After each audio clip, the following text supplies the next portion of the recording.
target if that they were to come. Central Dispatch has access to that, as well as the deputies on the road. So they can pull that up on their computer and kind of see specifically what that layout is.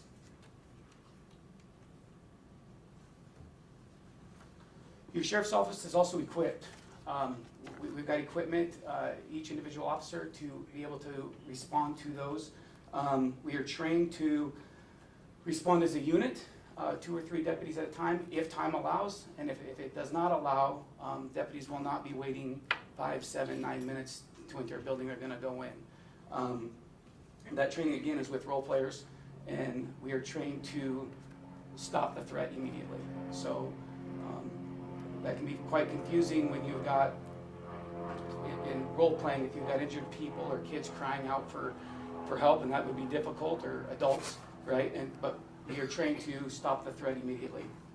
So you do not have to worry about your sheriff's office and their response to that.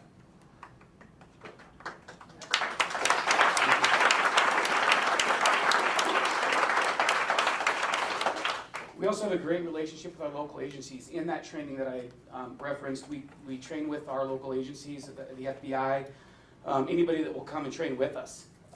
We've trained historically with Rathdrum, Coeur d'Alene Police, Post Falls Police, Coeur d'Alene Travel Police. Anybody that will take us up on that training, we have the instructors and the equipment, and we host that. So that's proven to be very successful as well. Another thing that we do that I think is very valuable is we take those after action briefings, specifically Uvalde. We hammer that out in our patrol briefings. Each shift gets that. That's not every night, but as a development comes out, we talk about it. What went right, what went well, what didn't, and then how we would apply that if that happened here home. Let's just say this location or that location. How would we apply that? How would we respond to that? Are we equipped for that? And that gets us in the mindset, and it really keeps us sharp and proven to be beneficial as well. A little bit about what you may want to know is schools and businesses are the highest targets. You all know that. 50% of the shootings end before the police even arrive. And approximately 95% of those shootings are over within 5 minutes according to the FBI statistics. So it's pretty quick. What we can do is if you see something strange, call it in.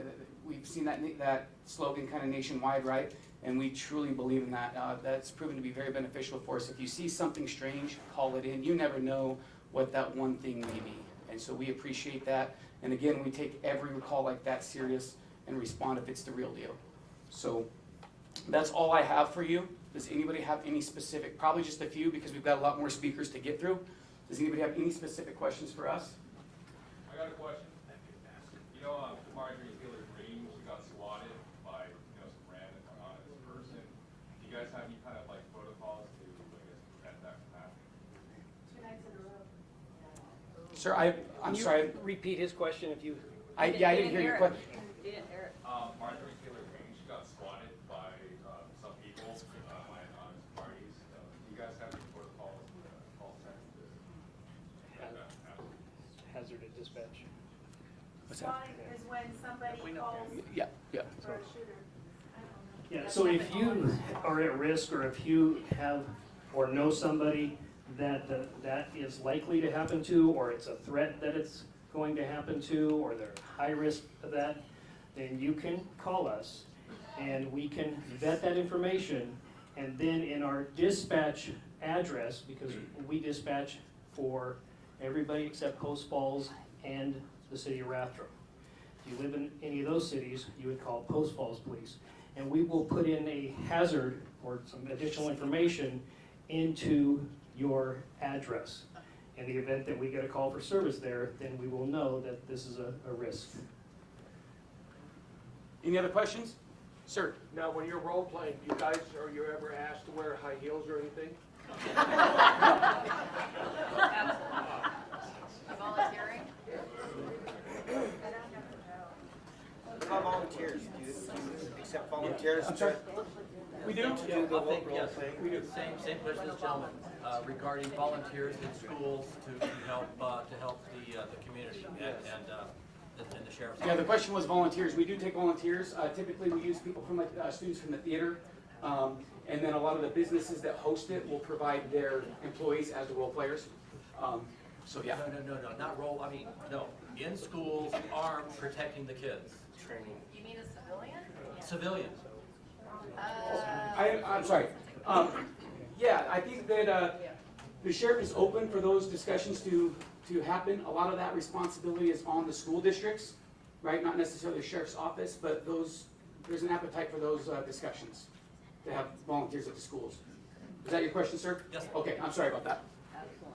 Yes, sir.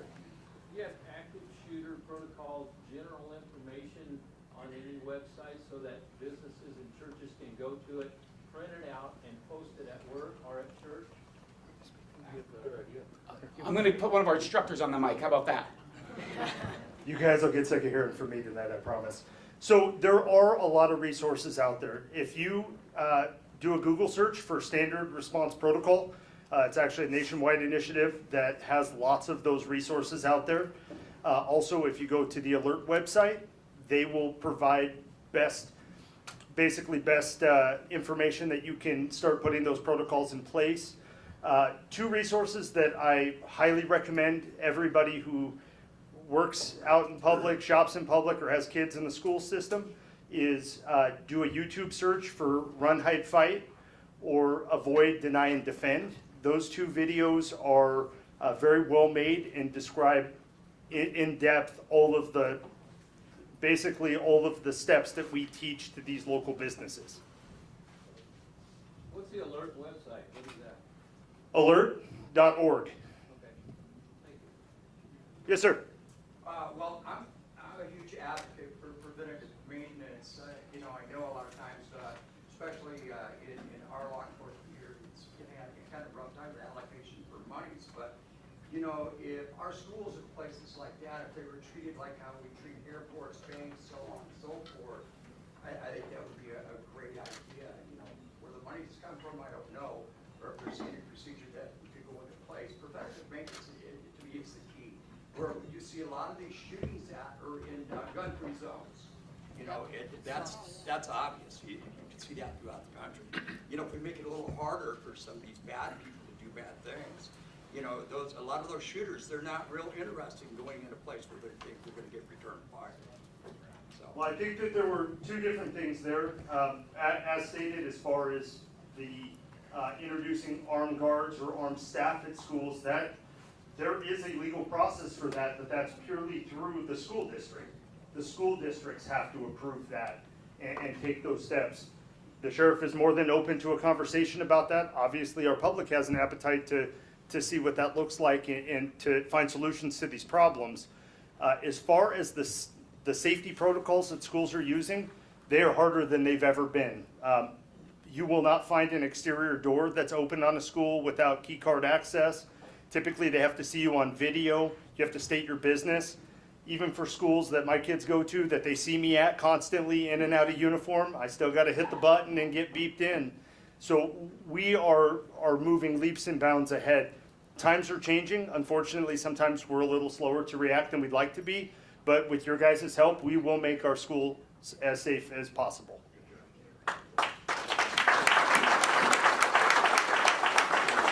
Yes, sir. I'll get to you next, ma'am. Can I have you state your policy on citizen participation in preventing situations like this? Considering we have one of the premier civilian training schools in Post Falls, and I would presume that a lot of people here are practiced in not only self-defense but active shooter situations. Do you either encourage it or discourage it? That had a lot of layers to it. I understand, but I hope you got the gist of my message. Well, there were a couple things there. The sheriff's office doesn't have a specific policy number and subsection there, so we don't have a policy there as far as understanding and respecting people's rights to defend themselves and to train. We do, and I'm actually going to speak further to that in just a few minutes. Ma'am, you've been super patient. Go ahead. So what's your protocol for leading the children and students safely out of the building? So, sorry, I wasn't planning on music. Set the mood though. So, the standard training protocols that all Idaho law enforcement goes through is going to sound a little insensitive, but I hope that you can understand this. Our primary focus and job as law enforcement responding is to stop the killing before we can stop the dying. We are a direct to threat response, meaning that we will step past anybody, including our own, to get to whoever is hurting our children, and we will stop them from being able to hurt anybody else. Once that is accomplished, then we go to the stop the dying phase, which is why he brought up stuff like our ability to provide what we call combat medicine or tactical medicine in the field. We carry that equipment on us all the time. We have response kits that are bigger. We're going to bring in people like the fire department and the rescue task force to do that. We like to start ahead, which means that we're going to lock the school down. We're going to get you, if we can do a lockout or a lockdown and then get you out to safety, by all means we will. But in one of these incidents that is on most people's minds, we're going to be direct to threat, and it may be a single officer response. If he meets me in the parking lot, we may go in together, but I'm not waiting, because what we know is that these events happen very, very quickly, and there's no time to wait. So I'm not going to wait to link up with somebody else, and I'm not going to start treating wounded people. I'm going to keep more people from being hurt, and then we will get people out to safety, we'll get medical treatment, and we'll pick up the pieces, unfortunately, after that. Thank you. Yes, ma'am.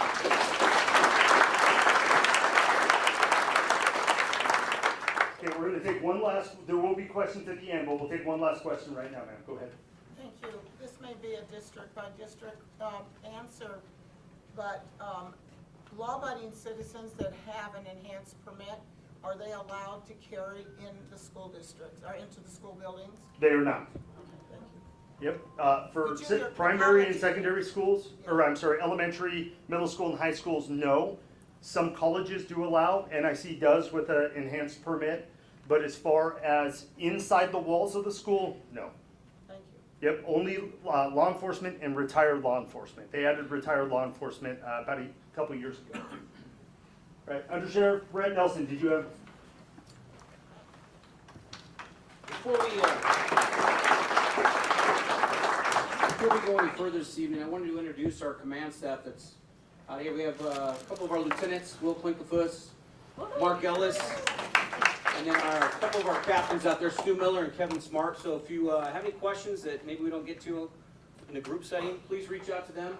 One thing I'd like to reiterate in regards to the discussion regarding the active shooter, having been in some very chaotic situations in the past, it doesn't help when you have a lot of guns that you can't identify who the person holding it is.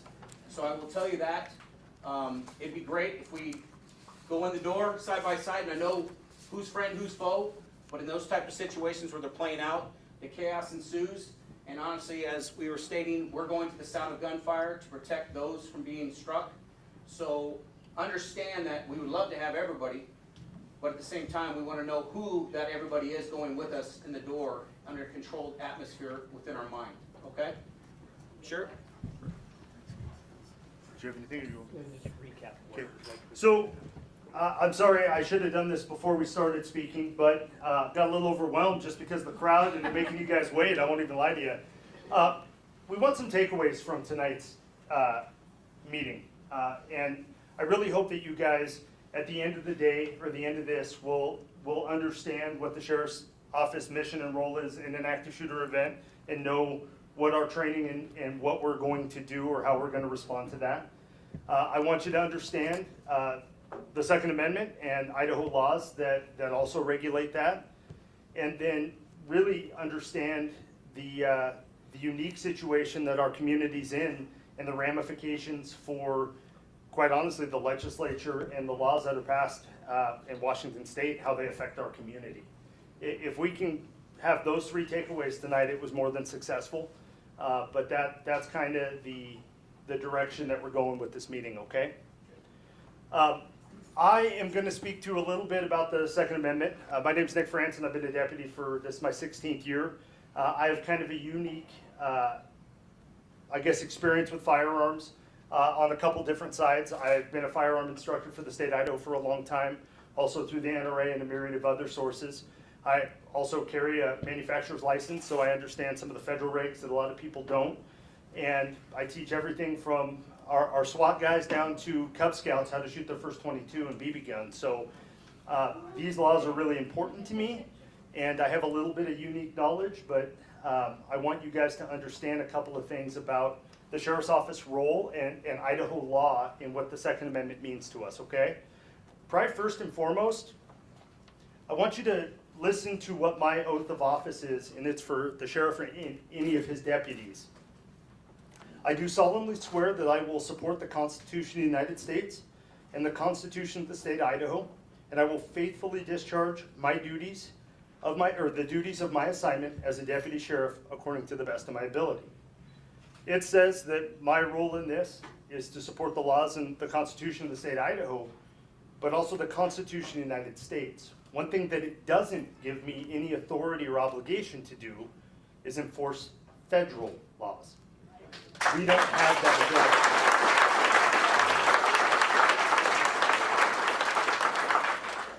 The Second Amendment is even fewer words, but it's a well-regulated militia being necessary for the security of a free state. The right of the people to keep and bear arms shall not be infringed. Very, very simple words, but they mean a lot. The words themselves, though, take their meaning or application from Supreme Court decision. And the Supreme Court, over the last several years, has made two very, very landmark decisions to ensure that it is not only an individual right, but that it must be honored by the states. That's why we've seen gun bans lifted in places where people don't have to have guns disassembled in their own homes and those types of things. So the Supreme Court has affirmed that it is an individual right and that it is rooted in self-defense. In Idaho's Constitution, I'm sure all of you have read this word to word, so I'm going to read Article 1, Section 11, the right to keep and bear arms. The people have the right to keep and bear arms, which right shall not be abridged, but this provision shall not prevent the passage of laws to govern the carrying of weapons concealed on the person, nor prevent passage of legislation providing minimum sentences for crimes committed while in possession of firearms, nor prevent the passage of legislation providing penalties for the possession of firearms by convicted felon, nor prevent the passage of any legislation punishing the use of a firearm. No law shall impose licensure, registration, or special taxation on the ownership or possession of firearms or ammunition, nor shall any law permit the confiscation of firearms except those actually used in the commission of a felony. So very clearly, in my oath of office, it says that I have to uphold that section of our Constitution. That should take away many of the questions over the Sheriff's Office role in any kind of federal legislation that gets passed. Idaho, by law, also dictates further rights to the citizens.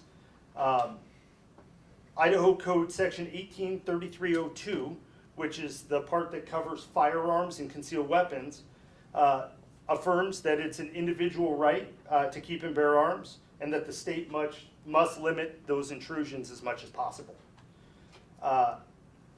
Idaho even goes a little bit further into Idaho Code 183315A, which is actually titled the Prohibition of Federal Regulation over Firearms, Parts, and Accessories.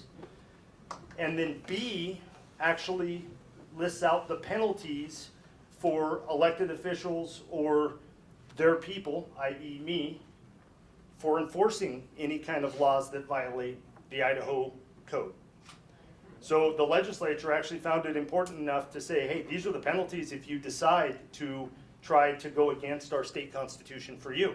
And that's kind of, that is a pretty strong stance there.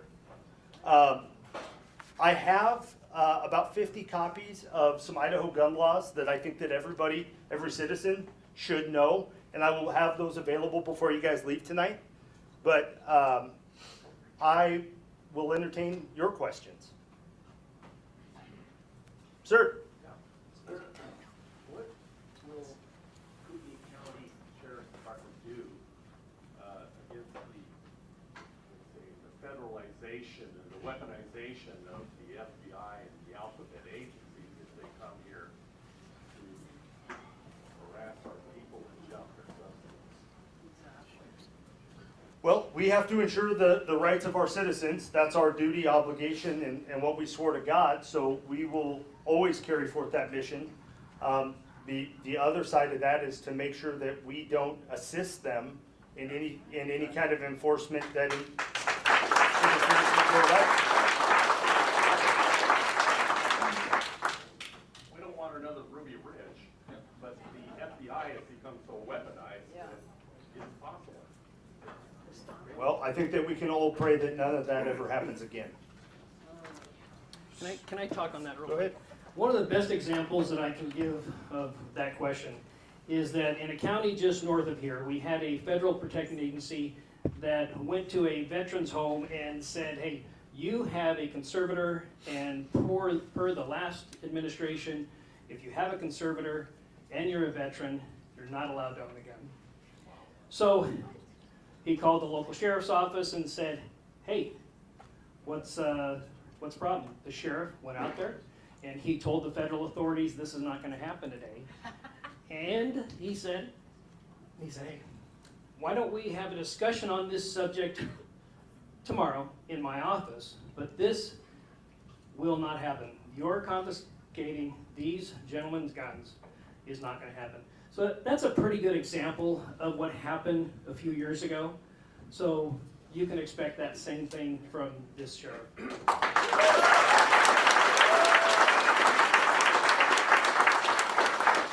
Go ahead, sir. I had a question. Recently, the ATF came to somebody's door and asked them for the serial numbers of all their guns. Here? No, Missouri. Yeah, I think if you see in the video, that ATF guy took a pretty tough shot from the local sheriff's department. In fact, he was pummeled because he wouldn't get off the property. I'm curious what your stance is on that, and how does the citizen react to a federal agency showing up to the door and asking those intrusive questions? So I think that the sheriff's office response was pretty clear. However, we're going to ensure your rights are met. As far as what local law enforcement is going to do, or I'm sorry, what you should do as a citizen. Anybody heard the story of somebody being followed down a dark road with no street lights, and there's a car behind them and it starts flashing them and they're not sure if that's a cop or somebody playing a game or a real criminal trying to get them? I would tell you to do the same thing in that case that you would in the case that you gave. Call 911. Because our job is to sort that out and to keep everybody safe. And we will wholeheartedly do that. Thank you for your service. Thank you, sir. Go ahead. To your knowledge, is there a number of bullets we can or can't have? No. Number one question. And the other question I've got, the feds have modifications that you have to send in all kinds of paperwork to do some things to guns, and is that enforceable in the state if it's not mentioned in the Constitution? Well, two things about that. So first, the ammunition. If anybody can find so much ammo that I would be concerned with it, send me to where that is, because I can't buy it either. Yeah, we don't have any kind of registration or limits on ammunition. I would say, though, once you get to be a certain level, make sure it's stored safely. I mean, we do have forest fires and stuff. We need to keep that stuff in mind. As far as the modifications to firearms and the federal regulations, again, we don't enforce federal law. However, any of the modifications that would be made to a firearm that the feds are going to have an issue with, believe it or not, they're probably against our state law too, for the most part. So you're going to have to make sure that you know that you're within Idaho law to be in compliance with your local law enforcement. Okay? Any other questions? Yes, ma'am. All of this talk about the feds and everything, does this also include if they come to you guys looking for lists of information, like who has an AS carry, who has this, who has that? Does this include you saying none of your business? I don't believe under Idaho law that that can be released to the federal government. I'll be honest, that was a question I wasn't prepared for. When you have a concealed weapons permit, it's in what's called NCIC, the computer system, because that alerts law enforcement that you're allowed to. But as far as a release of information on that super private level, I don't know that without a court order that would be authorized. Okay. Some sheriffs have received letters from the feds asking for various information on gun owners in their jurisdictions. Not that I've heard in Idaho. Yeah, I recently was a failure. I know. I recently failed an audit from the Idaho State Police, which in conjunction with the FBI about our CCWs. So I got this notification, hey, we're gonna have to have a meeting, we're gonna do this, we're gonna do that. I said, all right. And we went down all of the CCWs that I granted that the federal government didn't think that I should. So they still have their CCWs, and that was the end of that audit. So yeah, there will, if you did a public records request, you'll see that I did fail a particular audit, and if somebody was convicted of a tax evasion 20 years ago, and they want to have a CCW here in the state of Idaho, guess what? They're going to have a CC, and they've been clean ever since then. Guess what? That individual was granted an enhanced carry. So there are other situations in which the federal government didn't think that I should have issued those, but we denied them, and we're keeping true to our oath, and we're issuing them. So. All right, guys, like I said, there will be time for questions at the end, and I'll stick around, so anybody who has any other questions, I'll make sure to answer those. However, I'm going to turn it over to Lieutenant Mark Ellis. And while he's walking his way up here, the reason why we took these subjects here tonight is because we have been getting an onslaught of emails and phone messages and comments from the public. So these are why we picked these subjects here tonight. They're very, very prevalent on everybody's mind. That Uvalde one was shameful. That's never going to happen here. So we do have a situation that's brewing, and Lieutenant Mark Ellis is going to tell us about some of the difficult challenges that we have in pursuing people who commit crimes here in Idaho and then go to Washington. He's going to also tell you some interesting dynamics that are occurring in Washington that are impacting our ability to keep us safe. So Lieutenant Mark Ellis.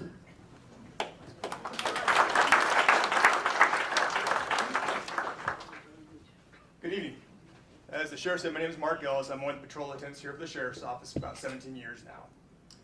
So we have an issue. We share a border with Washington. We are on the right side. But we want to talk about an incident that happened in Hayden here, late wintertime on D Court.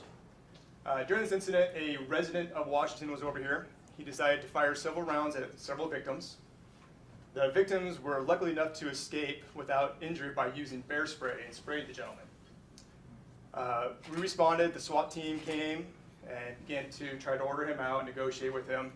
During that time, he set fire to the house. Luckily, the third victim was able to jump out the window after the SWAT team deployed into it. This gentleman is a non-compliant registered sex offender from the state of Washington. His criminal history was over 34 pages long at the time. I'm happy to announce he is now a resident of Idaho for the next 25 years to life.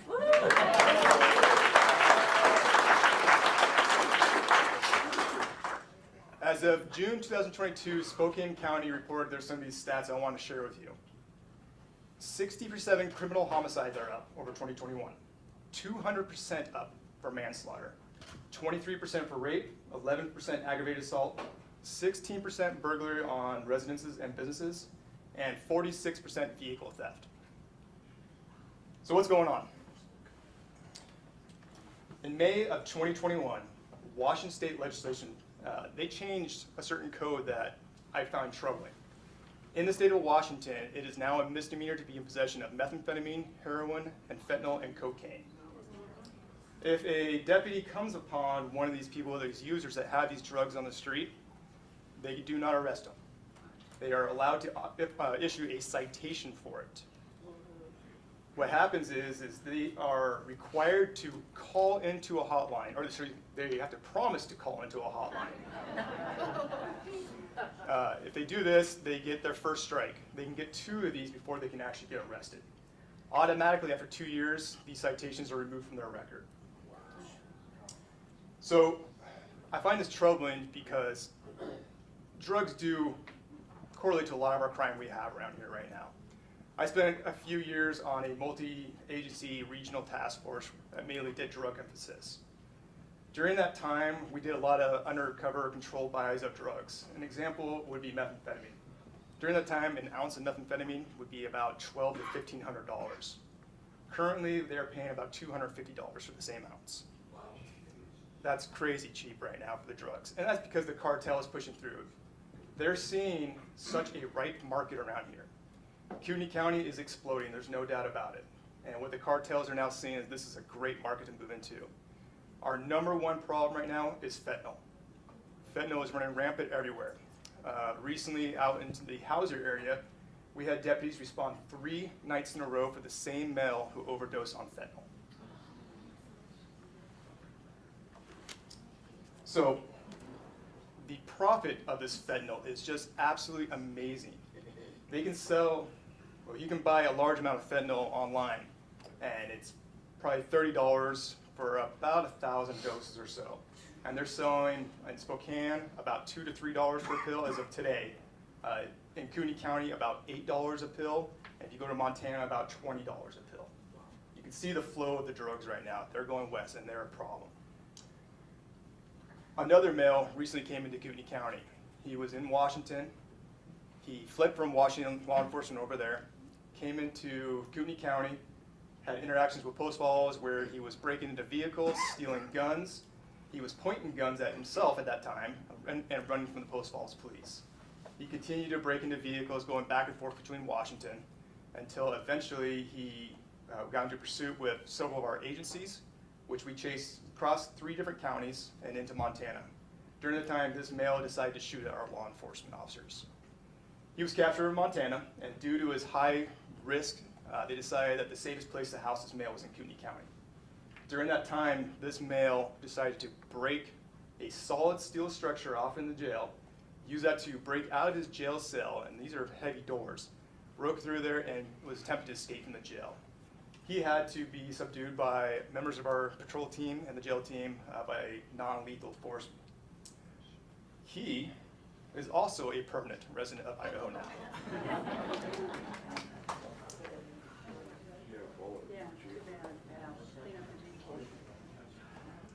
The law enforcement in Washington wants to help us. They really do.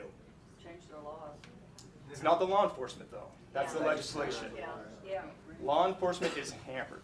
Right now, if I was to call over to Spokane and say, hey, I have a tip that there's a stolen vehicle from our county over on Maple Street, they would say, thank you very much. We cannot go investigate it.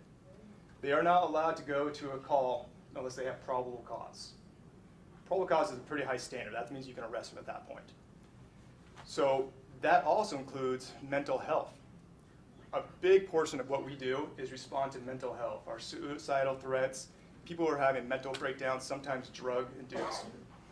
In Washington, they don't receive the help from law enforcement anymore. Over here, we still do that. We go to every one of them and try to offer help and the resources that we have. If you have a stolen vehicle, your vehicle is stolen, and you see it in Washington, and you call in law enforcement can attempt to stop it. If they run, your vehicle is gone. They are not allowed to pursue it over there anymore. This hampers a lot. We share a border with the state of Washington. Truly, they do want to help us, but they are very tight. I know I've talked to the sheriff several times. The sheriff in Spokane County feels our frustration over here, and he wants the laws to change over there, but truly we need the legislation in Washington to waken up and fix what they have caused us.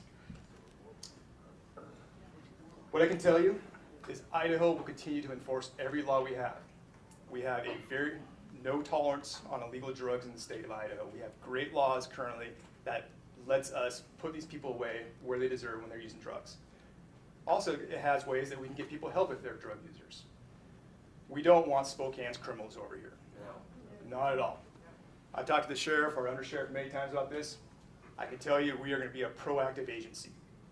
We are going to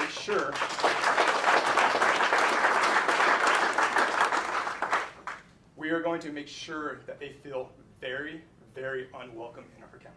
All right. Yes. Is there any questions about this? This in the back.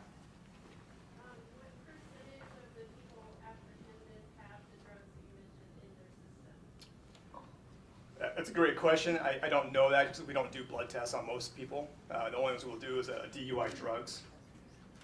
In my experience in the task force, I always said about 80 to 90% of all property crimes is drug related. That's about as close as I can tell you of how many people are actually using. So you don't have the actual data on it? No, we don't do blood draws on everybody we arrest, so there's no way. Suggesting causation, but you don't really know. I guess I don't understand that question. What was that?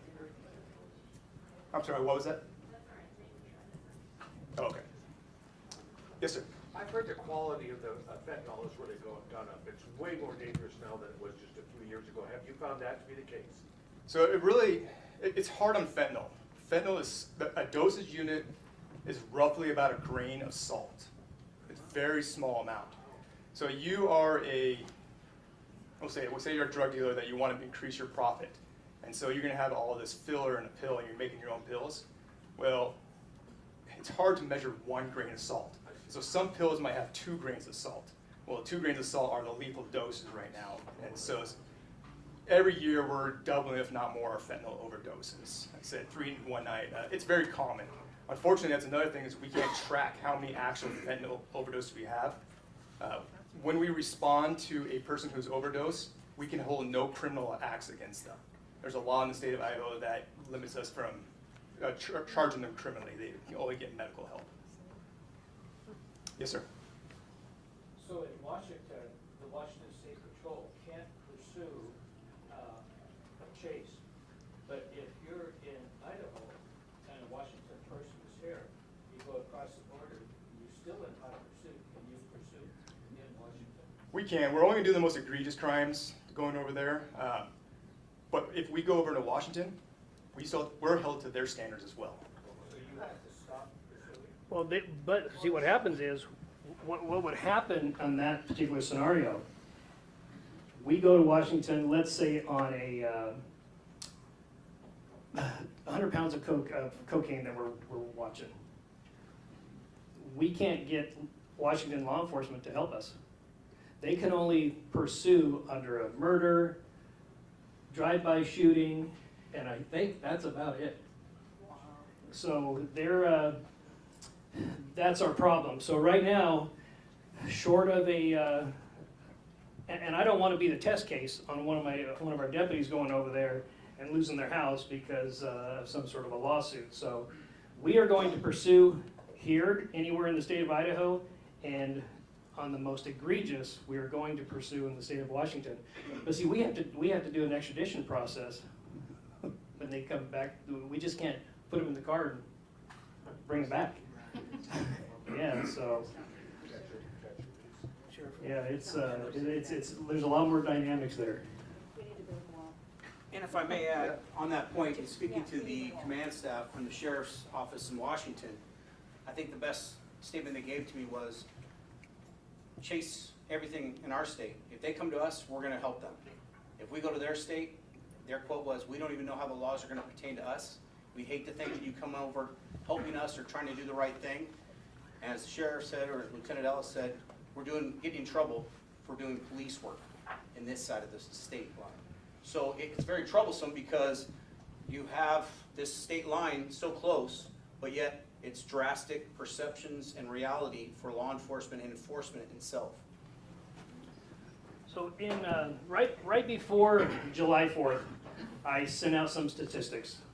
And on these statistics, I tried to educate the public in our community and in Spokane. area. And I said that in 2021, 46% of the people that were arrested in Kootenai County on the July 4th weekend were from the state of Washington. 46% of the people arrested were from the state of Washington. Right now, because of a Supreme Court decision, they're not even arresting on fentanyl, methamphetamine, and cocaine. So I did say at the end of the press release, come to Kootenai County on vacation and leave on probation. So I wanted them to know.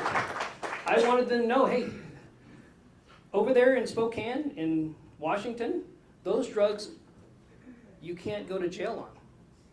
Here, we will take you to jail on those drugs. Because generally what we find is when people start getting liquored up or they start using whatever their drug of choice are, they make decisions that are not in the best interest of public health. And generally, many of our incidents have a nexus to some sort of a substance abuse. So. Yes, up front. Yes, ma'am. My question is, how do you help the youth who are in drug use? So actually Kootenai County has a diversion program. And so for our youth who are in a substance abuse, they actually go a different route than most people do to our court systems. And they'll go into a supervised probation with their probation officers right away before they're actually convicted of a crime. And the goal is to correct the issue, help get the help they need before they ever get a criminal history. Yes, Blue.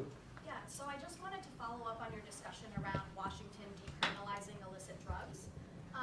ISP has a new program for folks who are using, I think it's just methamphetamine, that can get into treatment versus getting arrested or getting a ticket. I'm wondering why, number one, if you support that, and if you do, why is that appropriate, but decriminalizing in Washington and providing folks treatment is not? And then my second question, just around fentanyl test strips, wondering what the Sheriff's Department's view on that is. We're talking a lot of it about overdose deaths, yet test strips are paraphernalia in Idaho, and they would save a lot of lives. Well, there's two parts there. I'll talk about the fentanyl one first, and maybe the sheriff wants to clue on that one. I don't know if it'd be considered or paraphernalia. They are. Okay. It's illegal in Idaho. I'm not sure why that would be considered paraphernalia, but What's a test strip? it just tells you whether it has fentanyl in it or not. I don't see any substance that would, in a fentanyl test strip, that would be considered paraphernalia. I can be arrested for that. It's paraphernalia in the state of Idaho. Yeah, if you're against it, please contact your legislators. Well, my interpretation of the paraphernalia code, and I teach that class for the state of Idaho, that doesn't fit the code. The Well, then, okay, what about my other question? You're gonna have to remind me of it again, I'm sorry. It was about the ISP's diversion program for methamphetamine, and wondering if you are in support of that, yet not in support of Washington's diversion program. ISP just announced this very, very recently. Well, it was this spring, because I had a student write an LTE about it. So Right, it's been out for they months. just informed the county about it this very recently, and as far as I know, the program's not implemented yet. You know, we have not had a briefing or a seminar, a training seminar on it yet. Is that something you're going to request? We would absolutely prefer people not to use drugs. Absolutely.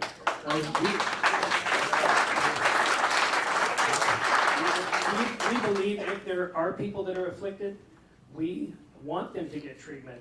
And we have a lot of great churches here in Kootenai County And that offer nonprofit, that. non-secular treatments as well. So, short. Besides churches. So anyway, the bottom line is that we are for treatment. We want people to get treatment. Awesome, thank you. Yes, ma'am. Yes, hi Bob, I have a question. On the overdoses that, when someone in the county overdoses, do they call 911, the EMTs have to show up, and also the police or sheriff's department? Do you guys roll on the EMT visits? And the other question I have is the Narcan that you guys, I assume, carry in your cars with you. I know the EMTs do, because a lot of that calls are for overdoses. Who pays for that? What part of the budget does that come out of? And considering the fact that we are so low on sheriff sheriffs in our county, what kind of impact is that having, the overdose having on our sheriff's department? Well, it's having an impact on the coroner's office and the sheriff's office. Our deaths are up 2.5 times as from fentanyl overdoses. So it's going to have a financial impact. There are grants that did provide us with the some of the medication to combat it, but it's time consuming, and we have to respond to all of these because we want to make sure that there's no nefarious activity going on with that particular event. So, oh no, it's going to cost everybody in money and in lives and all of that. Yes, ma'am. I just want to share, I have a brother that passed away from a fentanyl overdose, and his life mattered, and these people are worth saving. I just want to say that. Thank you.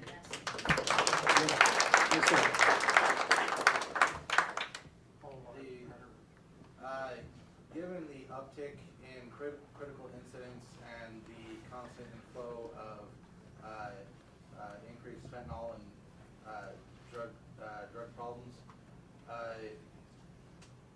has the current Kootenai County Commissioners given you adequate resources for your staffing and equipment needs? Great question. Well, we're going to have a series of meetings starting in a couple of weeks on that. And do I have any City of Hayden residents here in this room? Yeah, it's the City of Hayden has a per deputy population of 0.22 peace officers per 1,000. All the other law enforcement agencies here in Kootenai County are about 2.0, about 2 officers per 1,000. Right now, what's occurring is that the sheriff's office is constantly responding to the City of Hayden. And do you recall an event in the 8500 block of Highland in the unincorporated area that we're still working on? That was a aggravated assault with a firearm. We go back there into this compound, and there must have been 30 campers, 40 to 50 people walking around there. They don't know what planet they're on. I have a lady come up to me, and she has a milk bottle, one of the milk jugs, in her arms, and she goes, "Would you like to say hi to my baby?" We have problems that are occurring in the unincorporated area. Our insurance carrier has said, hey, Hayden is draining your resources, putting more miles on your car. You're more at risk because of that. Many things, because Hayden is drawing resources from all over the county, because I can't send a one-person deputy to a call for service in Hayden with the housing developments, with family disturbances, the big box stores, and even the little water park that we have over there. We recently had a couple of people that rented a room, thought they'd go down and steal some alcohol from Super One, took the wine bottle and hit it up on the employee's side of his head, and those 3 people happened to be from where, Lieutenant Ellis? Washington. They were all from the state of Washington. I can't send a one-person deputy to many calls for service in Hayden now, so I'm always draining other areas of the county to service Hayden. So if I believe if Hayden had an adequate level of service, then I would be in a lot better shape everywhere else in the county. Because Hayden has 3.5 deputies, the same amount of deputies they had 10 years ago, 12 years ago. And that was before that big box store came in. That was before all the alcohol establishments came in. So, yeah, so we're not there yet, but we're moving in the right direction. Hey, Bob, quick question. She asked about the commissioners. How much have they helped you since you took over? I heard they cut 2 FTEs as soon as you were elected. Is that true? Well, no, I actually reduced our command staff by 2 captains when I took office. I believe that lieutenants are more than capable of handling that. I actually made a lieutenant and a deputy spot out of those 2 captains. I believe that we just run a lot more efficient that way, and I believe we're changing the culture and pushing decision-making down to the lowest possible level, and that's part of what we try to do in the sheriff's office. Yes, in the blue. I'm former law enforcement from Madison, Wisconsin. My question is, Idaho has the luxury of having $1.8 billion overture in state taxes. What are the chances of getting some of that money to help law enforcement do what they need to do? Contacted the governor's office. I had a town hall meeting just for legislators, and the legislators that attended said, "Thank you so much for having this at the jail."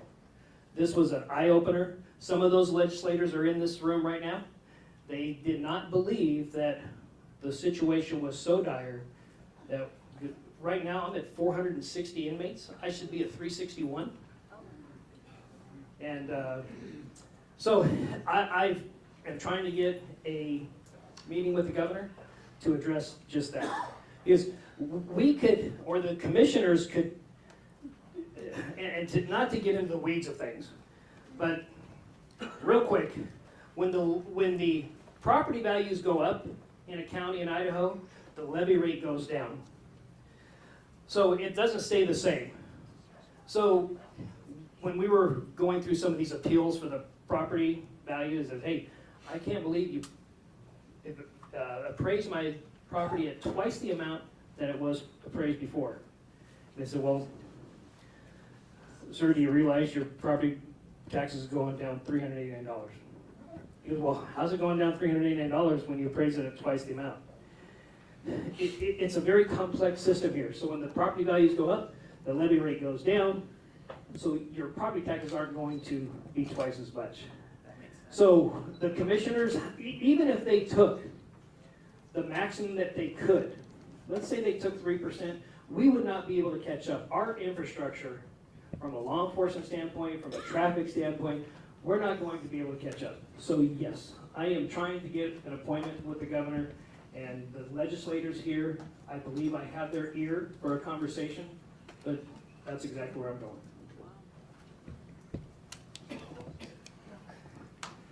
Any more questions on this particular subject, and then we'll move on? Yes. I think you've kind of answered my question, Bob. I wanted to know, I realize that Hayden is going after a levy to get some more deputies on the streets, and I think that's a great idea. I think most of us at some point or another shop in Hayden, and I realize Walmart is definitely a crime magnet. Oh, I was saying big box store. I didn't know that. Did they have a Walmart there? I didn't know that. But what I want to know is, we've talked about this before, I want to know if you're making progress, maybe with the legislators, and maybe you will with the governor, in getting Hayden and I think Worley and maybe Hauser Lake, I believe, to start paying their own way for law enforcement so the rest of us aren't paying for their law enforcement. Amen. Yeah, I agree. The city of Dalton Gardens actually hires a deputy now, so that has helped out considerably. Our biggest problem is the city of Hayden, or our most efficient in services issue is the city of Hayden. So is that what you're trying to reach out to the legislators to help with that, to get them to pay their own way? Well, not Hayden, that has to come from city officials. But as far as my jail with the aggressive growth that we've experienced and what have you, I need help immediately. I got to tap into that $3 billion. You know, depending on who you talk to, one says it's $2 billion, one says it's $1.8 billion. But yeah, I think that the 5 largest counties in the state of Idaho need some sort of a relief from the state level. Yes, sir, in the corner. What can we do to help you immediately? Obviously, everyone in this room wants to help, has a vested interest in trying to help the deputies. Besides, if you see something, say something, or contacting commissioners, is there a volunteer program that you'd recommend to everyone in this room? Some way for us, like a community watch type program, what is the best way we can actively help you and all the deputies? What do you recommend to the average person? What can they do to help you? What I recommend right now, we are looking at doing a, excuse me, a volunteer services program. I'm just so down so many people right now, it's hard to dedicate some people to it. But don't hesitate to, if you see something suspicious in your community, you know that community better than anybody else. And if you see something suspicious, don't hesitate to give us a call. But I appreciate that question. It's on my radar, and I'd like to get there pretty soon on it. So. Okay, along those lines, what is the policy of citizen arrest? So, essentially, if you believe that you have the probable cause to do the arrest, you need to contact the sheriff's office or whatever law enforcement agency it is. We will handle it, facilitate it, and make sure there is probable cause first. It'll help you stay out of legal trouble, and then we'll facilitate that. I just didn't know if there was a policy or not. Yeah. Whenever you decide you need to do it, call law enforcement. I just have a quick question because we've heard some pretty negative comments about Washington state laws. In Spokane County, we've seen reduced recidivism rates in drug crimes. And I was hoping you could speak to. Criminalizing doesn't make it legal. I was hoping you could speak to repeat offenses in Kootenai County to talk about in relative issues.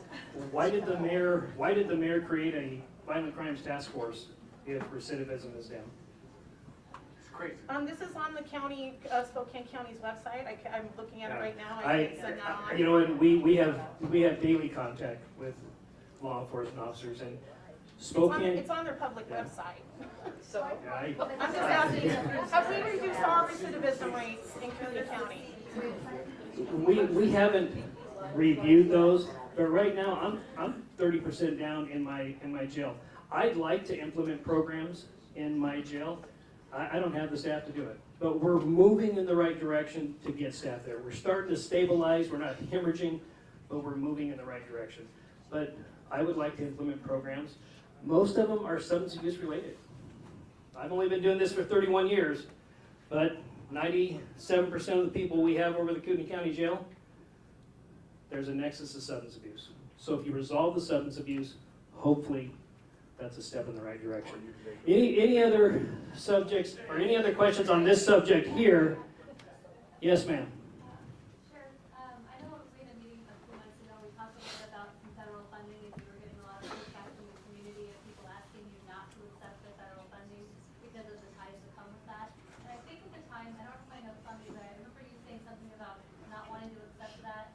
And can you speak to that? And that has connected with Yeah, I'll speak to that, and then we'll move on to the next portion of it, unless anybody has a question on this particular event. That's why you need money from us and Yeah. money now, right? Is that So my attorneys, and I don't have any control on any type of monies, so that the commissioners have that.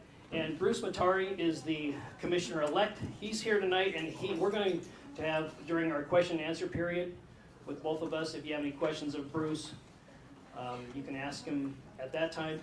So I don't have any control on where our money comes from, or where it comes from, or how much.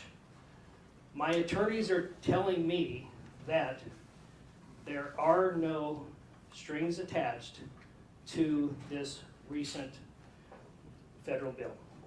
Now, so far I didn't get any money from this. The county commissioners voted to accept the money, but I'm not receiving any money from it. So that's why you're looking to subsidize the jail another way? Yes. You're not getting Yep. federal funds currently, so that's Correct. what you're paying for that? Correct. And if there were any strings attached, I would not want to accept any of that money from the sheriff's office.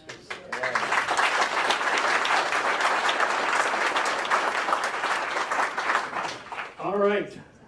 Shall we go on to the next portion? The next portion is not a Q&A period. It's going to be a statement only. And And then we'll move on to Q&A, but I won't take any questions on my statement.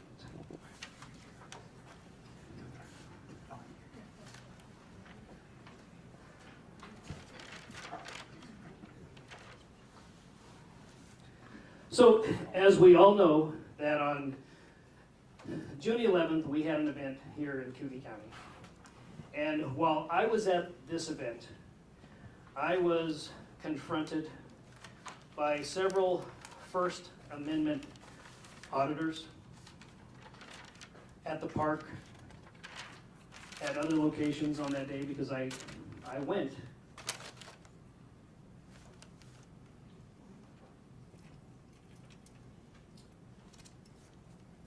I went as the sheriff of this county. So these First Amendment auditors were shoving mics in front of my face. They were asking me questions that were not appropriate based on the first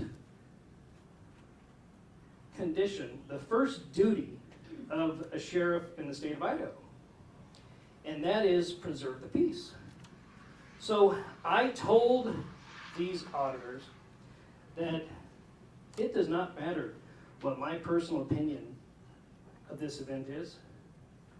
What matters here is that I preserve the peace. So my message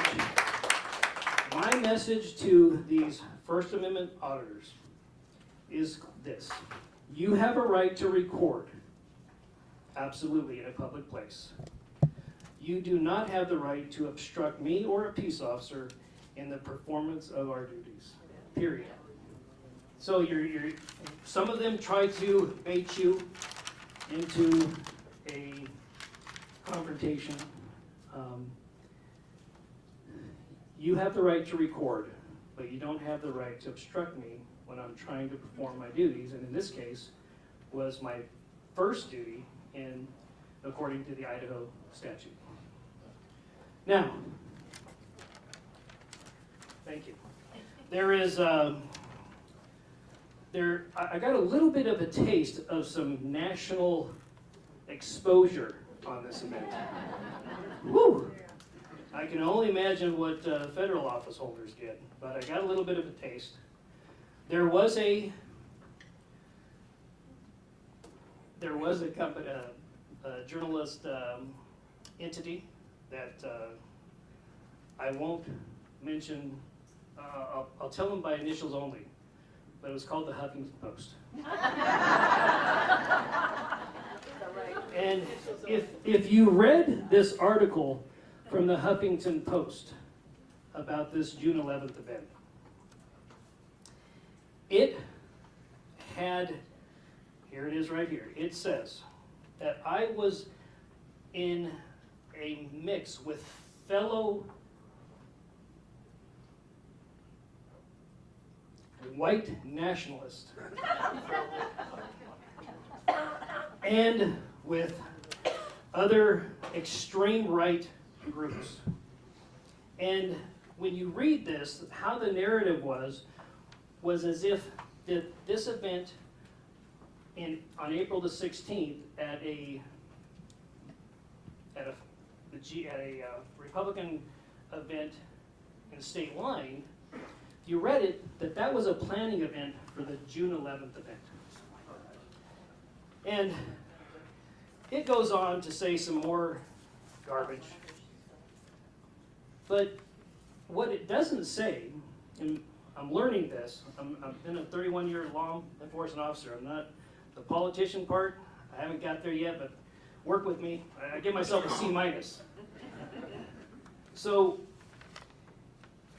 what they forgot to say at this supposed meeting of white nationalists and a far-right bike gang was that the entertainer for that night was a black rapper. That's awesome. Now, I don't understand why that this individual wouldn't include that in this article. So, my message to the national media is clear. I am not a white nationalist. I do not support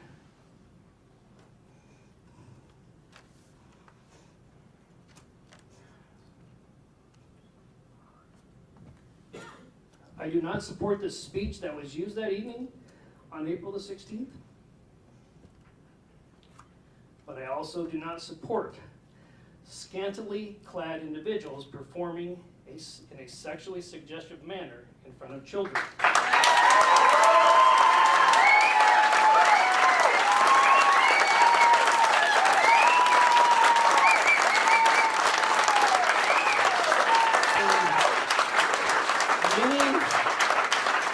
Many of the alternate lifestyle people that I know also don't support that. Amen. So my message to the national media is clear. Stop influencing the news and start reporting the facts.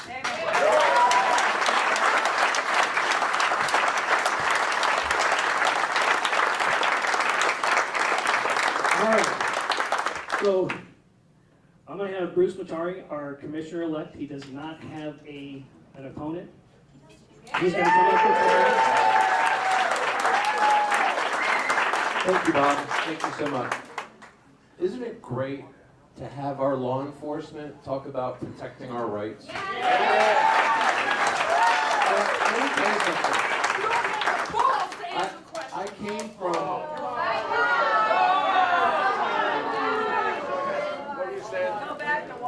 I came from back east. I came from a little town you might have heard of, Washington, D.C. Are we moving Grew up on because around the there. homophobic supremacy is... I'm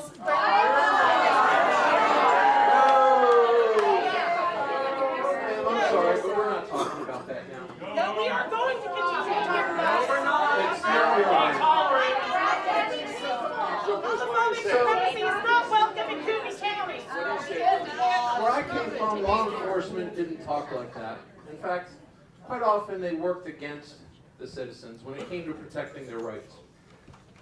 You know, Maryland would get the concealed carry permit holder list and for Virginia, and they would troll Virginia cars going into Maryland to see if they could get a hit on that list, so they could try to pull over the person and see if they could find him with a gun in Maryland.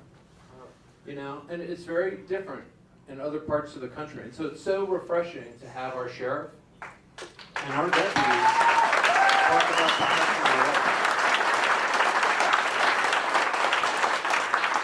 But I want to tell you something. There's something that law enforcement has back east that we don't have here as much as we should. And that's the proper funding. A good portion of my campaign was based upon properly funding our law enforcement. That's right. I was shocked when I learned that our 911 call center was 25% vacant. That was during my campaign. And this isn't like the building permits where the work just stacks up and you get to it later. The remaining folks have to fill those slots to answer those emergency calls that you might have. Well, since then, what are we at now? 50% vacancy, roughly? 30 in the jail, 30 in the dispatch. Okay, so it's getting worse. You know, and what happens is we want to protect people on the street, especially our children, from drug dealers and things like that. We can't be so short-staffed that we have to pull patrol deputies off the street to work the jail and not be able to aggressively go after these people. And so it's very important to me to make the case to you why we need to properly fund our law enforcement, where we should be, and as a commissioner, because we work with the budget, I want to make that case to you. And so I'd literally like to, first of all, thank our sheriff for putting these events together, because I got to tell you, after Uvalde, I was kind of like, what's our policy? I know it's going into schools and stopping the bad guy, but is it, you know, that's what it is, right? And I know a lot of people probably thought the same thing, because you watch that video of those people standing around while those kids are getting slaughtered. It's absolutely horrifying. For an hour. So, you know, it's good that we have a sheriff. And I think every sheriff in the country and every police chief in the country should be doing these things for their community. And I consider us to be very fortunate to have a sheriff and deputies like this that will take the time to make sure that you and the community know that they've got your back. And now it's up to us to make sure we've got their back. That's right. That's right. So, thank you very much. Okay, so just want to reiterate what the rules are, is that we're not going to take questions on my statement. And if you have any questions on the other three subjects, then I'll be more than happy to take any questions. Bruce will take questions, or any of the Sheriff's Office staff will take I questions. don't have a question, but my name is Georgina Roger Wilson. I'm a nurse at the CBOC at the VA. I take care of a lot of veterans. I love them. My dad died of Agent Orange. I live in the Landings. I've been a nurse 22 years. And we do have a drug problem here. You are right. Absolutely. Absolutely we are. We need more deputies on the street, but we also do not need to live in fear. I have my wife that is retired Sheriff's Department from Madison County in Wisconsin, right? I was at the Pride in the Park. I have 3 grandchildren. They're 14, 12, and 9, okay? You may not like the drag queens in scantily clothes, but there was no penis involved in that. Hey, ma'am, Okay? this is not your town hall, okay?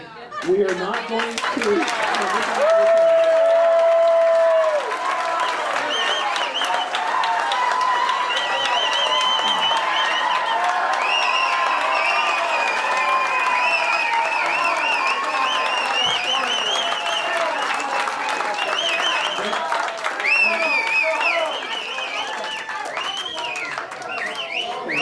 I'm gonna ask you to leave. I'm gonna ask you to leave.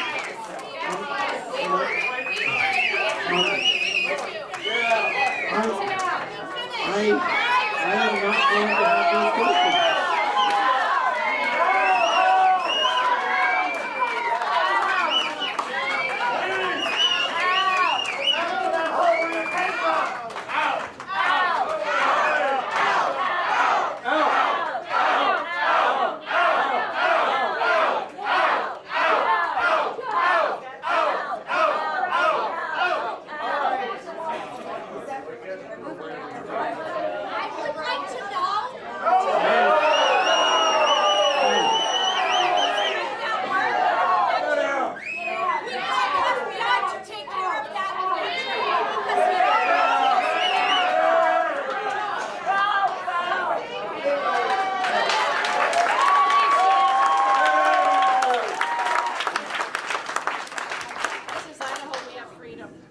So, I'm not going to take any questions on that subject, because I feel like I didn't have an opportunity to make my statement, that other people were characterizing me in a fashion that was false. So that is my statement only, and I'm not going to take questions on that subject. Okay? So, all right. If you have a question on the other 3 subjects, or anything else that you might want to bring up, I'd be more than happy to take your questions. Nancy. I remember several months ago there were articles in the paper about the county working with the Spokane Transit Authority to work on public transportation between Spokane and Coeur d'Alene, and they're talking about building a transit center down by, I think, the Riverstone area. It's there. It is there already. Yeah, it's there already. So I'm concerned that because drug laws are so much more relaxed in Washington State, if an massive increase in public transportation from Spokane and Spokane County into the city of Coeur d'Alene, if that's just not a highway for more Yep. Yes, it is. Trouble. We saw it in Look at Portland. Yeah, I have a little bit of experience with that. I don't think, I think that is a true risk. I do think it's a true risk. Yeah, I do. I would have not have been in support of connecting anything in Kootenai County and Spokane based on where I've seen Washington go. Yes. I mean, it's horrific what's occurring over there. It is. So, yes, sir. We came from Portland, Oregon. I'm sorry. And Escape, not and when they ran light rail from Portland out into Gresham and Hillsborough and Vancouver, it took crime with it. Yep, that was horrible. They're in the back. Thanks, Sheriff. One of the things that when we were talking about the fentanyl problem is the captain, John Kemp, came and gave us a presentation about the fentanyl problem.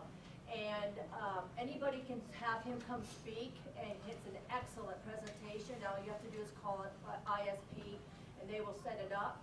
He explained to us the new program that they're setting up where they are trying to divert people into a drug treatment program as opposed to throwing them in jail or having penalties for the fentanyl, and which is a great idea. And we do have our drug court here.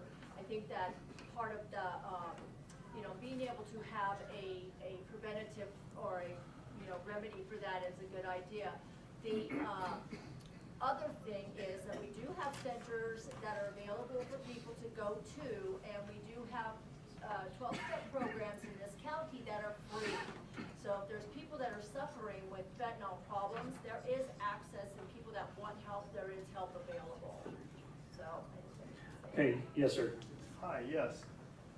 I was in Colorado when they approved marijuana, and I think it destroyed what was otherwise a beautiful state. So please Same with Washington. do not compromise on the no drugs. Right, and I remember being at a parking lot. A guy came up to me and says, "Hey, are you that candidate from California?" And I said, I go, "Yeah." He goes, "I was born and raised here in Idaho, and I can't wait to vote for you." I said, "Why is that?" He goes, "Well, you came to California, so you must be in favor of legalizing marijuana." And I said, no, I'm not. Today's marijuana is 15 to 20 times stronger than it was 25 years ago. And we're seeing some addictive properties with this synthetic marijuana that are doing things that they said it wasn't going to do. So no, I'm against it. I'm against it, and you only have to go across the border to see what's happened. So, okay, now Laura, right? Oh, Teresa, okay. Now, promise not to be on the... I have just a question for you, but I want to give a little bit of a lead up. But not on that subject.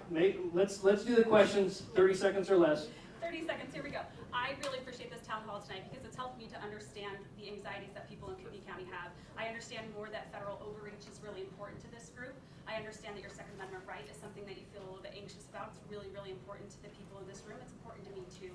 And I hope you can understand that there's people in our community, minority populations, that also feel some anxiety in this community. So my hope is that we can have some empathy for those individuals. But my question to you is, do our LGBTQ community have the same protection from you and your deputies as everyone else? Absolutely. Absolutely they do. Thank you. Yeah, absolutely they do. Absolutely they do. Actually, we said protection from They you. don't ask you what you do. I think you meant to say protection by you. I did say protection from. I just asked if It the sounded like deputies. you said protection from. All of the above. All of the above. I really appreciate that, and I hope that our media can also capture that, because I think it's really important for you as an influential person in our community to say those people have equal rights. Thank you for saying that. Absolutely they do. Okay, in the back there, blue shirt, gentlemen. So you said that the FBI performed an audit on Kootenai County. Correct. But you did give them their names. Well, no, see, every sheriff in Idaho uses the ISP systems to process CCWs.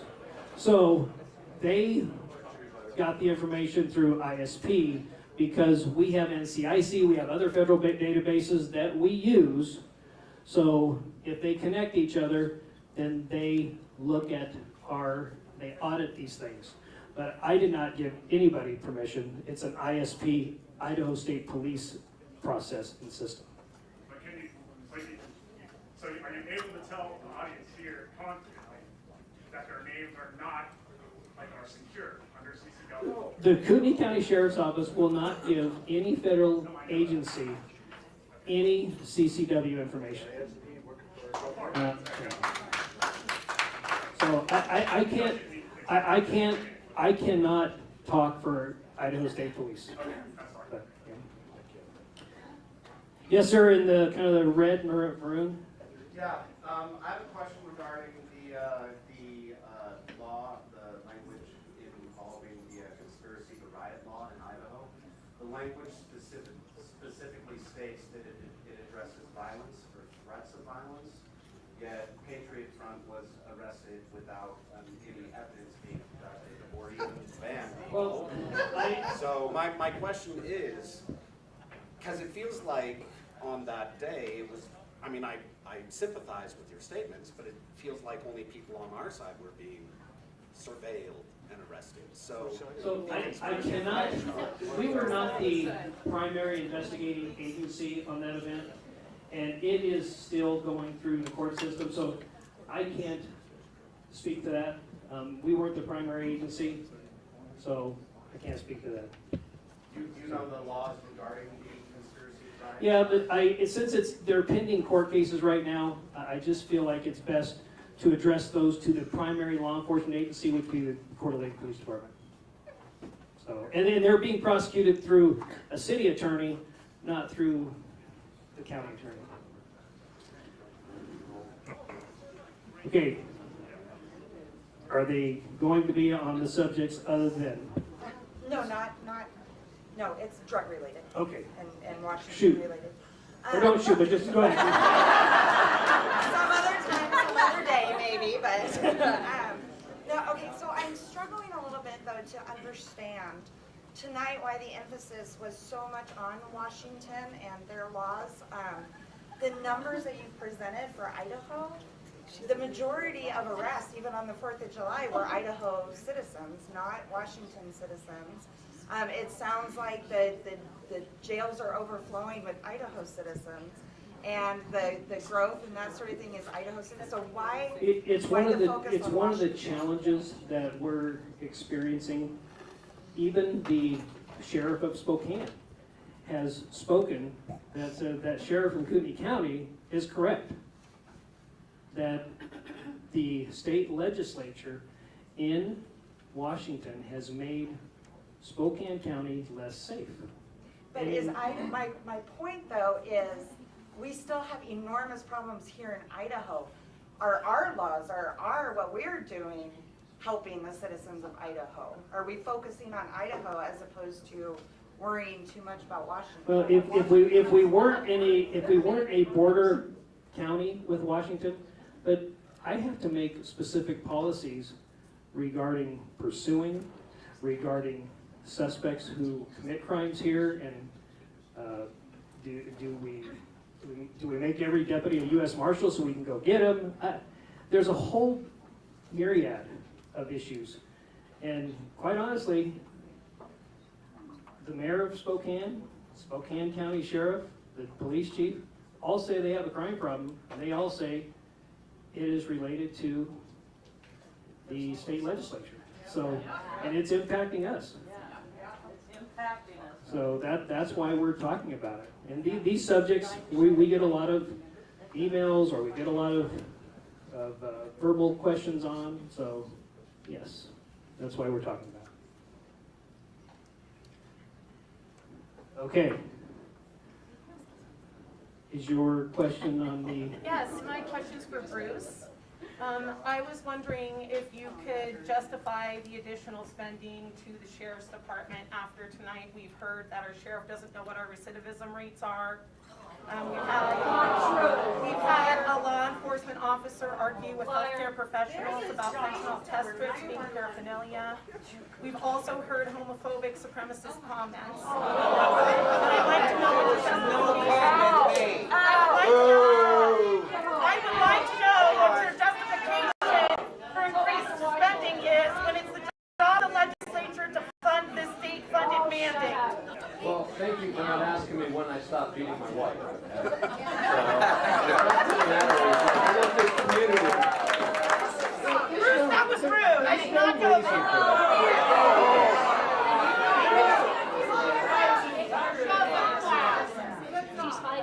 man. I know, you don't need to worry. Probably. You didn't answer the question, Bruce. Ma'am, thank you for coming tonight. Yeah. Go back to Ma'am, Washington. with the middle finger behind her, thank you for coming tonight. And drive safe on the way home.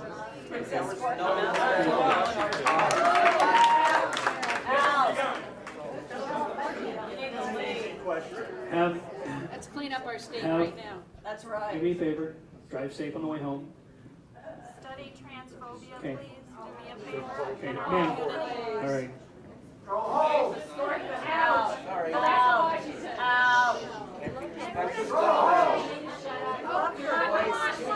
Yes, ma'am. I just wanted to say really quick, like, thank you for holding this meeting. I know it's clearly that we're all super riled up right now, and that's to be expected. We're all from different backgrounds, but what's beautiful is that we all came to this room together, so thank you. Shut up. I was here for Halloween 3 years in a row, because I got bored. But you guys, thank you for being here. We're gonna believe different things. I'm from California, LA, and I moved here because I don't want to be there. I want to be here where you protect rights, where you care about people, where you love everyone. No matter what you believe, I will stand next to you and fight for your right to not have the feds come here, to stand together. We don't have to agree. We can get to know each other. And thank you for holding this. Thank you. And we are so Thank you. Yes, sir. I think that it's very clear about the people wanting to talk to you and to hear what you have to say. And so I tried to make some quick questions. I think it was completely appropriate that the sheriff keep informed and even educate the people as to the current situation in our county. Was this valuable? Yes. Will you keep having these meetings so that we, the people, can protect our families and our community from the same destruction that we see going on in so many of the liberal cities? We really don't want to be Spokane. We don't want to be Seattle. Amen. So I think these meetings often would be a huge benefit to the people to be able to talk to you and you talk to One of us. the biggest compliments I get is that you're the most accessible sheriff this county's ever seen. Absolutely.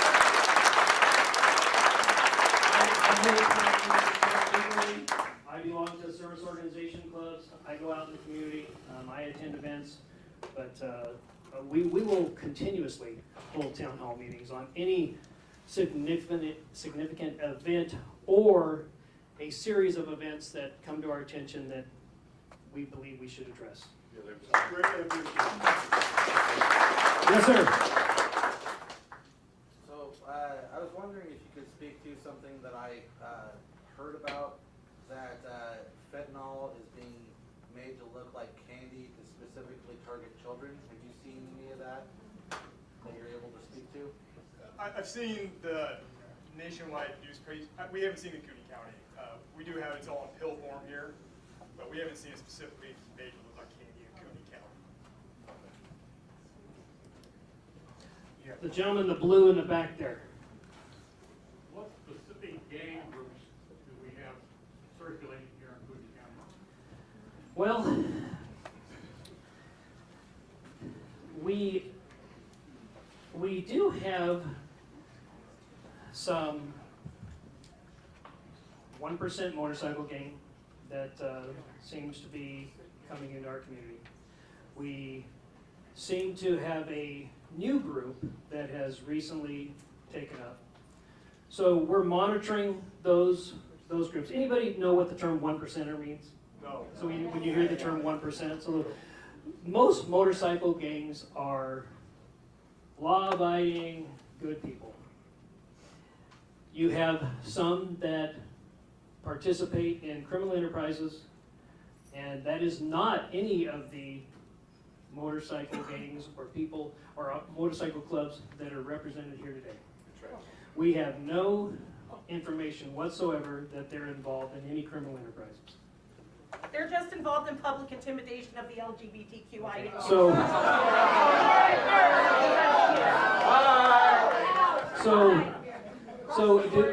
do I believe that those are on our radar. I believe we have little pockets of some gang influence that comes over from Spokane, Long Beach Crips. They actually have a little bit of a crew over here in Spokane Valley, so it's on our radar. We don't see any crews that are taking hold as of right now from that perspective, but I'm a little concerned with some of the 1%er. So yeah, I'm a little concerned with that coming into our community. Yes, sir. Kind of piggyback off the guy in the corner, with the low rate, with the low staffing that you guys have in the jail and on the streets. Raise your right hand. Repeat after me. What it Well, you already rose your right hand. I do solemnly swear. What is the time frame? I mean, the training process to get someone to the stage of a jail deputy or patrol, and where's the turnover happening? Is it through the training process? I mean, it's probably a considerable process. Yeah, People would be short-staffed. we've had different dynamics this particular cycle because other industries are paying significantly more than some of our pay is. But generally, it takes me about 2 years to get a detention deputy through the academy and competent, about 2.5 years, where he can go out, he or she can go out, and I feel confident that he or she's not going to get hurt. It takes about 3.5 years for a patrol deputy from start to finish, getting off the on-the-job training program and getting in a car by themselves for a little bit.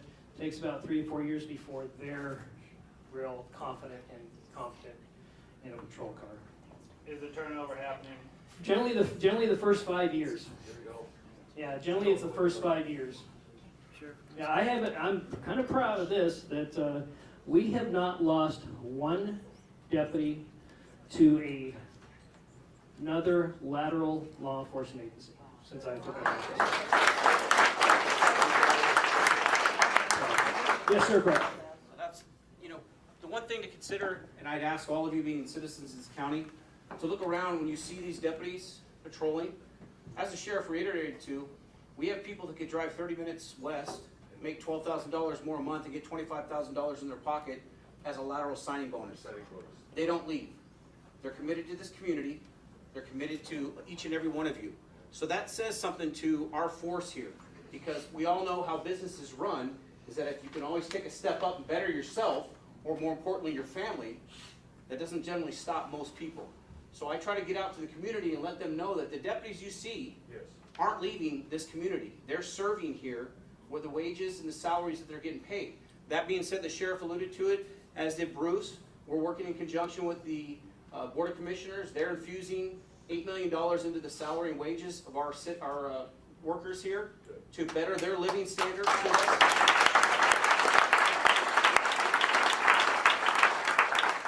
Process that we're building upon as a county. But please, please, please take into consideration that they're not leaving to chase the dollar 30 minutes down the road. Appreciate that. Is there an age limit? How old are you? You're hired. Here's your right hand. 45. You're in. Thank you.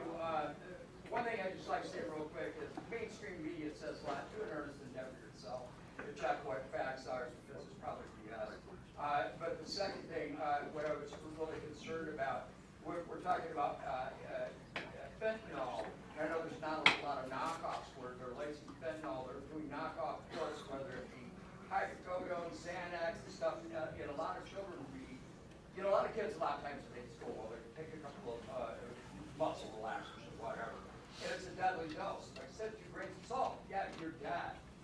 So would we see an influx of the knockoff pills in Kootenai County? Well, all the pills are knockoff pills that have fentanyl in them right now. Right, They're right, made to look exactly. like Where it's supposed to look like a hydro and it's laced with fentanyl. Or they've even like cocaine, pot, everything else with fentanyl. That is correct, yeah. We're seeing it in multiple different substances now, including marijuana. Okay, so I just got this note here. We're doing deputy testing on September 20th. Detention, you can start at 18 years old and patrol 21. So everybody raise your right hand, repeat after me. All right, we'll take a couple more questions and then I will read something that I recently had our Idaho Sheriff Association conference at. Do you want to verify that you would be vehemently opposed to any type of light rail system connecting Spokane and Portland? I don't think there's no positive value in anything in that at all.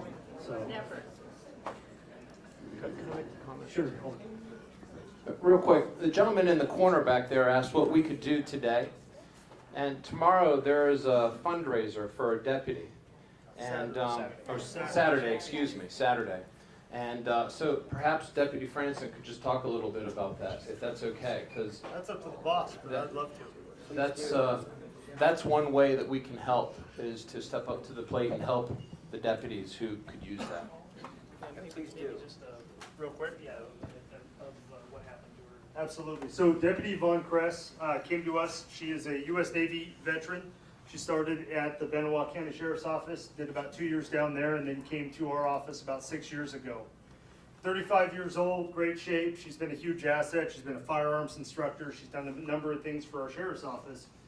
She goes on maternity leave. Her and her husband are welcoming their first child. 2 months after giving birth to her first child, she suffers a massive stroke and ends up obviously in the hospital and then in a rehab hospital for a couple of weeks. We've done press releases on this, and if anybody's on social media, we've been sending that out. On Saturday from 11 to 5, we will be doing a public event. There'll be a live band, a barbecue for donations for anybody who wants to come out and show support for her. We'll take any donations given to support her family, as well as, quite honestly, the men and women of the Sheriff's Office proper, because this is a really tragic incident, but we actually do support our own as much as we can when they suffer in a myriad of ways. But anybody who wants to come out, it's at Riverstone. It's at the Cranberry Road Winery. It's open to the public. It's free. If you want to grab a burger and make a donation, that would be wonderful. And then there's also a few tickets left for sale up on Eventbrite for the private dinner and auction that follows. What time? The event at Riverstone that's open to the public is 11 to 5. How is she progressing? How's she doing? She's a fighter. She went from no use of one side of her body to being able to actually walk on her own, under her own power. She's doing some other things. She's still on the road to hope, but she's a fighter, and we are blessed with a community whose support has been incredible in this. So, thank you. Thanks, Nick. Okay, we're going to take 2 more questions, maybe 2 that haven't asked a question. Yes, sir. Sheriff Norris, speaking for myself, and I know probably most of the people in here, I don't believe a damn thing the Huffington Post says, and I don't think you should.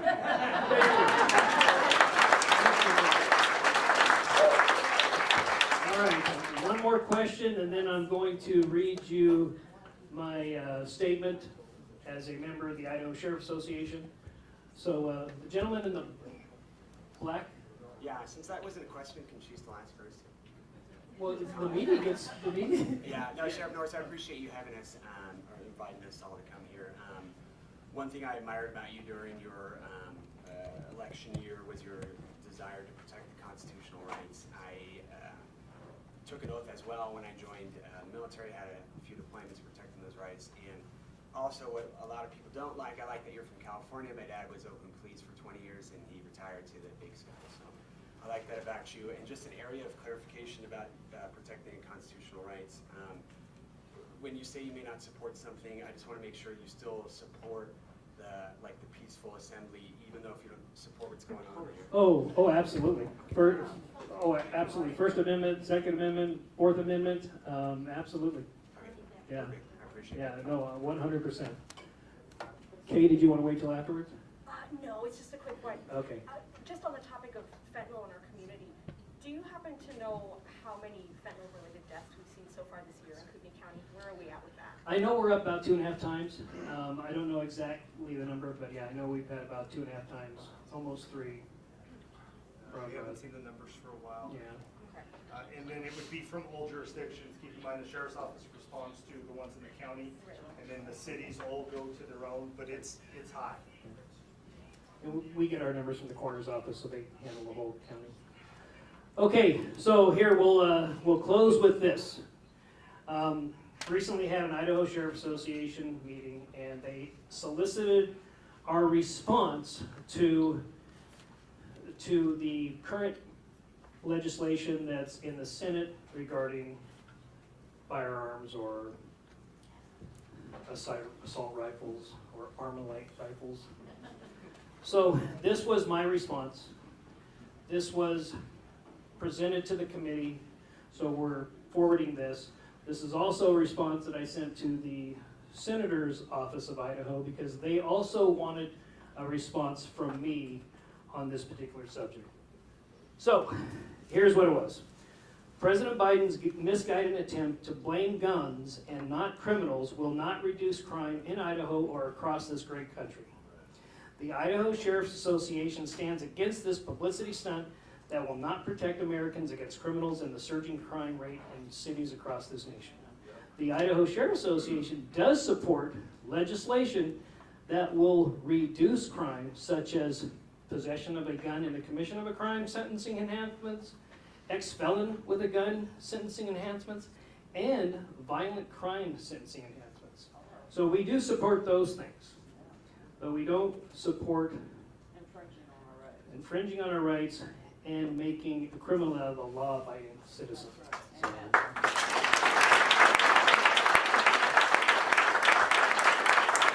all right, Nick, you want to close it out? Well, I'd like to just thank everybody for coming. Obviously, the young lady said it probably the best, but there's a whole bunch of different people from different backgrounds here. But thank you for all coming together. I am constantly impressed every time we hold one of these. I think the last one that we held was the biggest we had ever seen, and then this one blew that one out of the water. So there will be more. We continue to do these, and we welcome your input. If it starts to be time to hold another one, contact the sheriff's office, let us know. I do our community outreach currently, so my information's all over to get. Let us know what we can do for you. For any school, civic groups, businesses that are looking for having the sheriff's office come in and provide some training on those topics, contact the sheriff's office. We will reach out to you and try to schedule that as we can. We're ending a busy summer, but we're coming into school starting. That transition is always a difficult time, but we will do whatever we can for you. And thank you very much for all coming out. Thank you.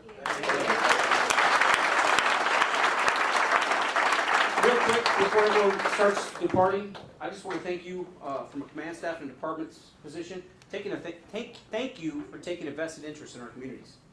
Okay?